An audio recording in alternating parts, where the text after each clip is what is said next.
नमस्कार मित्रांनो. सध्या आठवडी जनावरांच्या बाजारात मंदी आली असून गाई, म्हशी आणि बैल खरेदीसाठी ग्राहक नसल्याचे चित्र दिसत आहे. त्याला मुख्य कारण म्हणजे या जनावरांची ने-आण करत असताना स्वयंघोषित बजरंग दल निर्माण झाले आहेत. ते या जनावरांची वाहतुकीसाठी जाणाऱ्या गाड्यांना अडवून हप्ता वसूल करत आहेत. सध्या असा शेतकऱ्याचा अनुभव आहे. त्यामुळे या आठवडी बाजार, मग तो लोणी बाजार असो की काष्टी बाजार असो किंवा गोडेगावचा बाजार असो किंवा इतर लहान बाजार असो, तेथे दुधाळ जनावरे विक्रीस नेताना किंवा विकत घेऊन येताना सुद्धा हे बजरंग दलाचे नाव सांगून पण या बजरंग दलाशी काही संबंध नसणारे लोक शेतकऱ्यांना लुबाडताना दिसत आहेत. त्यामुळे राज्यात कुरेशी समाजाने या जनावरांची खरेदी विक्री बंद केली आहे. त्यामुळे भाकड जनावरे आणि दुधाळ जनावरे किंवा बैलाची खरेदी विक्रीवर खूप मोठा परिणाम होताना दिसत आहे. अशा अडवणुकीच्या घटना होताना शासन मात्र कोणतीही उपाययोजना करताना दिसत नाही.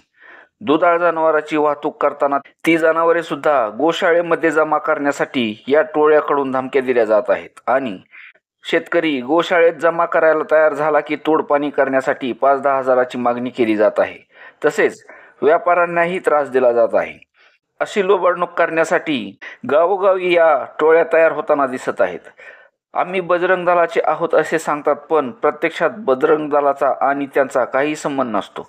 त्यामुळे ज्या शेतकऱ्याला खरंच पैशाची गरज आहे अशा शेतकरी आणि जनावर बाजारात विक्री नेताना अशा शेतकऱ्यांना त्रास होतो आणि त्रास सोसून बाजारात नेल्यावर सुद्धा त्याला गिराईक नाही. त्यामुळे खूप मोठी अडचण या शेतकऱ्यांना येत आहे. गाय गाभण असताना ती जवळ आल्यावर या गायीचे अधिकचे पैसे उभारतील या आशेने ही जवळ आलेली गाय बाजारात नेली असता त्याला गिराईक नसल्याने ती परत आणण्याचे अधिकचे भाडे मात्र पदरून द्यावे लागते. सध्या या जनावरांचा व्यापार करणाऱ्यावर भीतीचे सावट आहे. हा व्यापार सर्वच जाती धर्माचे लोक करतात. या सर्वांनाच या टोळक्यांची दहशत आहे. व्यापाऱ्यांना मारहाण करणे, मारहाण करून पैसे वसूल करणे असे प्रकार होत आहेत, असे शेतकरी आणि व्यापारी सांगतात. पोलीस सुद्धा याकडे फारसे लक्ष देताना दिसत नाहीत, कारण त्यांनाही वरील दबाव आहे की काय, त्यामुळे या टोळ्या वाढत आहेत. ही अशीच परिस्थिती राहिली तर व्यवहार होणार कसा आणि शेतकऱ्याकडे अडचणीच्या काळात पैसा येणार कुठून, हा प्रश्न निर्माण होत आहे. तरी शासन यावर कधी मार्ग काढणार याची प्रतीक्षा शेतकरी करत आहे.